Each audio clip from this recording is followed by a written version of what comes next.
Cuando se tiene un hijo, se tiene al hijo de la casa y al de la calle entera. Se tiene al que cabalga en el cuadril de la mendiga, y al del coche que empuja la institutriz inglés, y al niño gringo que carga la criolla, y al niño blanco que carga la negra, y al niño indio que carga la India, y al niño negro que carga la tierra. El 15 de diciembre celebraremos el Día del Niño. Al reparto de juguetes que ese día efectuarán las empresas públicas y privadas, se unirá el que hará en los hospitales la fundación del Festival del Niño. Y para todos los pequeños habrá diversiones en los parques, transporte y cine gratis y mucho, mucho cariño. El Día del Niño es solo uno de los 365 a los cuales tiene derecho a la infancia. Unos 2 millones de niños marginados en Venezuela viven una larga espera. Cuando se nos acerque un niño, démosle por lo menos una sonrisa. No los traten mal. Cuando se tiene un niño, se tiene el mundo adentro y el corazón afuera. Osvaldo, y el interés de Reni, una vez que todos conocemos lo que ocurrió en la televisión, su último programa fueron en lo que es el Venezolana de Televisión, el Canal 8. En ese momento era un canal privado del grupo Folmer, y era gerenciado por Gober Mestre, el grupo cubano de la CMQ, ¿no? Sí, cuando él termina ese programa, inclusive la gente lo recuerda, mucha gente lloró porque él se despidió y él como que presentía que no volvería a la televisión, porque, que por cierto me lo encontré unos 2 o 3 meses después en un restaurante muy sabroso que había ahí que se llamaba el Tony 65, creo, ahí en Sabana Grande. En Sabana Grande. Y me encuentro a Reni y le digo, mira Reni, ya que no estás en televisión, como ya tú estás en esa campaña de conciencia cívica, como tú comentabas, que era así como el comienzo de la presencia de la sociedad civil, ¿no? En la política, porque antes era nada más para los políticos. Te digo, ¿por qué no te animas y sacamos un programa en Radio Capital? Yo estaba director de Radio Capital. Entonces me acuerdo que me dice, es que yo le hablo a tanta gente y tú eres nada más en Caracas. En la Radio Capital es solo Caracas. Si me consigues 100 emisoras de radio, yo hago un programa contigo. Y no le conseguí sino como 50. Primero 30 y pico y después llegamos a 50. En aquel momento era muchísimo. Era muchísima y transmitíamos vía telefónica, pero con señal nada más que líneas de CanTV, ¿no? Líneas muertas. Líneas muertas. Y llevamos hasta 50 emisoras y fue un fenómeno importantísimo porque siendo Radio Capital una emisora de corte juvenil y moderno, nunca pasaba, digamos, del 7º lugar, 5º lugar, porque siempre las que estaban en primer lugar eran Rumbos, Continente, Mundial, o sea, las emisoras más populares. La radio, como la televisión, tiene la ventaja sobre el periodismo impreso, de su simultaneidad con el hecho que acontece. La radio penetra en hogares, la radio es compañera de infinidad de personas que incluso no ven televisión. La radio es compañera en automóviles, en pueblos lejanos, en momentos de tranquilidad, en momentos de trabajo. Muchas señoras trabajan oyendo radio en sus casas. La radio tiene una gran influencia, sobre todo porque la influencia de la radio es una influencia que no se nota de inmediato, es una influencia a largo plazo. Se me podría arguir que el periodismo impreso, o sea que la prensa lleva la ventaja sobre la radio y la televisión de que quedó impreso, o sea que tiene una actitud de permanencia que no tiene la radio, lo cual es incierto porque la repetición por la radio da una permanencia que no da un periódico. ¿Cómo no? Un periódico puede ser releído tiempo después, ¿cómo no? Eso sí es cierto, es decir, los periódicos son como el archivo de la radio y de la televisión. Y sin embargo, en ese programa que iniciamos... En ese momento Capital tenía un formato juvenil. Juvenil, sí. E hicimos un programa que se llamó Reni en su radio.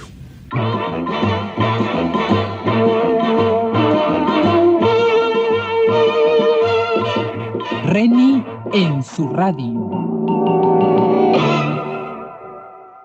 De 8 a 9 de la mañana, de lunes a viernes. Y ese programa, a los 2 meses más o menos, ya estaba en primer lugar de sintonía por encima de Notirrumbos, de las novelas, de Radio Reloj Continente. O sea, fue una cosa increíble que siendo un programa en una emisora, digamos, de las que llamábamos socioeconómicamente hablando, ABC, les quitara el primer lugar a las emisoras populares en ese horario. Y el programa tenía, era un magazine, una revista, Sí, pero tenía ya las reflexiones, digamos, Sí, ciudadanas. cuando él empezó era de reflexiones ciudadanas, políticas, pero ya al final de sus últimos tiempos ahí en el programa, ya se estaba convirtiendo en precandidato. Y él, me acuerdo que lo dijo al aire un día, que es que él sentía la necesidad de lanzarse porque no podíamos seguir dependiendo nada más del ping-pong entre Adey y Copey, ¿no? Entonces él hablaba de que los partidos eran importantes, pero que habría otro chance para definir el futuro, y por ahí empezó. Y recuerdo que pasamos un rato bastante desagradable cuando le suspenden el programa en un comunicado conjunto del Consejo Supremo Electoral con el Ministerio de Transporte y Comunicaciones. Nos enviaron una carta suspendiendo el programa Reni en su radio. Y él se disgustó muchísimo. Él quería inclusive seguir, porque él decía que eso no podía ser, que ese es su trabajo, que no le pueden cortar su derecho al trabajo, que él es locutor. Y lo que hicimos fue, al día siguiente de recibir el comunicado, lo llevamos como invitado a un programa que tenía Adolfo Martínez Alcalá, que se llamaba La Revista Capital, de 7 a 8 de la mañana.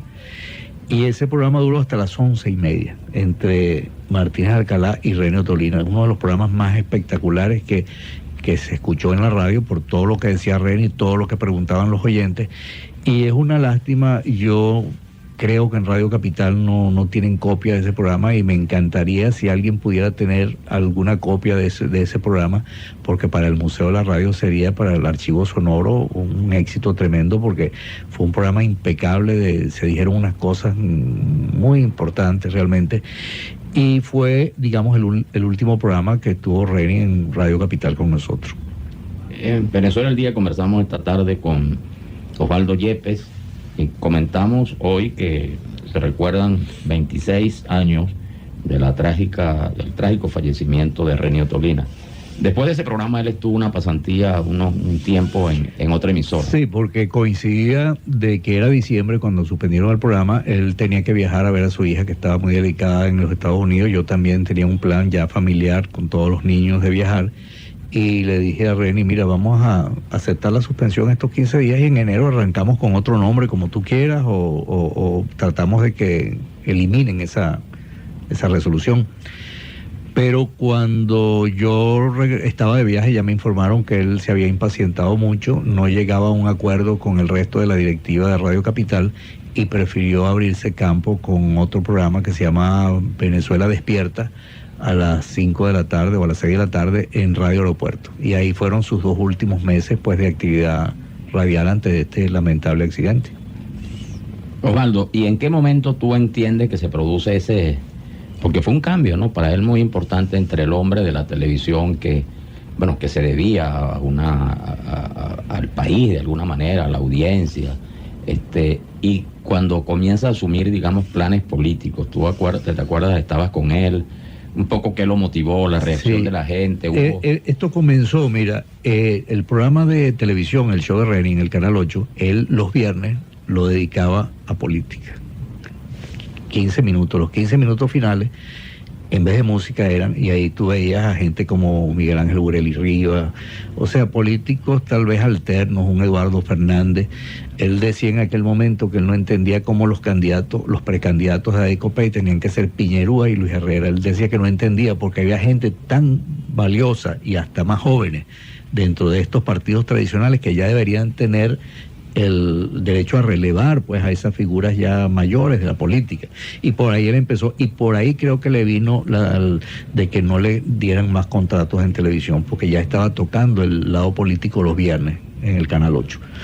Cuando él está en radio con nosotros, en Radio Capital comenzó también, y por la mitad ya empezó a abrirse, y él me dijo que es que había mucha presión de muchas partes. Inclusive un día me dijo que inclusive corrientes jóvenes militares lo estaban como presionando hasta cosas que él no quería, ¿no? Me imagino que era a un golpe y él decía que no, que él sentía la necesidad de lanzarse como precandidato a ver si el público lo aceptaba, y ahí fue donde fundó un grupo político que creo que se llama el MIN. El MIN, sí. Sí. Que incluso el símbolo son los famosos lentes y sabes que él era otro admirador fanático, yo creo, de Bolívar. Y nosotros teníamos la oficina en el mismo edificio, en el edificio Jardín Tiuna, en la calle La Guairita de Chuao. Yo tenía la compañía Centro Capital, que era la oficina de ventas de Radio Capital. Y después ahí mismo fundamos XFM, surge en ese mismo local. En el piso de abajo, como un semisótano, tenía Reni su compañía, Producciones Reni Ottolina. Y muchas veces al final de la tarde, o él se venía a mi oficina, o yo me iba a la de él. Y recuerdo por lo menos un par de veces que yo disfrutaba sentándome ahí con un cafecito o un whiskycito al final de la tarde, y Reni me leía frases de Bolívar, pero no me las leía, él se las leía porque él las disfrutaba, ¿no? Y leía mucho la biografía de Bolívar que hizo Rumazo González.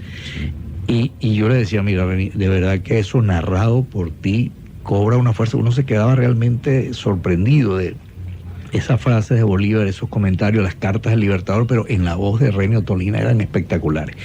Tal es así que lo animé también a sacar un microprograma sobre frases de Bolívar, que también duró poco tiempo en Radio Capital, porque era más o menos para la misma época, ¿no? O sea que era un gran admirador de Bolívar y de sus escritos. Él analizaba mucho las cartas del Libertador, las proclamas, y ese era como uno de sus hobbies que yo le descubrí en esos últimos tiempos, en esos últimos meses. Y Chávez, que hace de animador también, hacía en los cuarteles, bueno, y sus programas a los presidentes, es un largo programa que tiene cualidades oratorias y que además tiene esa especie de obsesión bolivariana. Sí, no, y sería un admirador de Reni, ¿no? Yo creo que en aquella época no se perdería ningún programa de Reni, y es más, todavía yo he pensado que él debe tener muchas grabaciones de esos programas, porque yo encuentro a veces frases. Claro, Chávez es un hombre tal vez más popular en la forma de hablar. Reni era lo que, como hablábamos antes, un poquito más docto, más preparado, ¿no? Pero tienen algunos conceptos y algunas frases, no sé si es por lo bolivariano, que los dos tenían esa, o Reni la tenía, pues esa admiración por Bolívar, pero de que hay algún parecido en el mensaje, en otro tono, pero sí les encuentro algo. Osvaldo, y recordando ya hoy, justamente como a esta hora se supo el accidente del helicóptero que no se reportó, que salió de Maiquetía con destino a Margarita, a por la mar. En los días previos a este accidente, ¿tú lo viste o tuviste contacto con él? Sabes que yo me había dejado de tratar desde que se suspendió el programa, no nos habíamos visto más. Y nos vimos 2 o 3 días antes del accidente, ahí mismo en la oficina, nos vimos a Antonio Rodríguez, él y yo. Nos abrazamos, chicos, y ya tú sabes, él ya no le importaba. Y dijimos, bueno, tenemos un almuerzo pendiente. Y me dijo, mira, yo esta semana estoy muy ocupado hasta el martes, pero ¿qué te parece si el miércoles almorzamos con don Antonio, tú y yo, para recordarnos de los buenos momentos y seguir nuestra amistad y la cuestión? Y quedamos encantados, y con un abrazo para almorzar, digamos, como 5 días después, y fue la última vez que hablé con él. Pero ya tenía como 2 meses que no hablaba con él. Osvaldo, muchas gracias por acompañarnos esta tarde en este programa especial sobre Reni Ottolina. Bueno, esperamos tenerte pronto y verás que han sido 30 minutos que ojalá pudieran prolongarse sobre estos recuerdos y estas valiosas reflexiones. No, y de verdad les agradezco la invitación y sobre todo esta oportunidad de conversar de ese gran amigo y ese gran hombre que fue Reni Ottolina, un gran venezolano. Bueno, muy buenas tardes.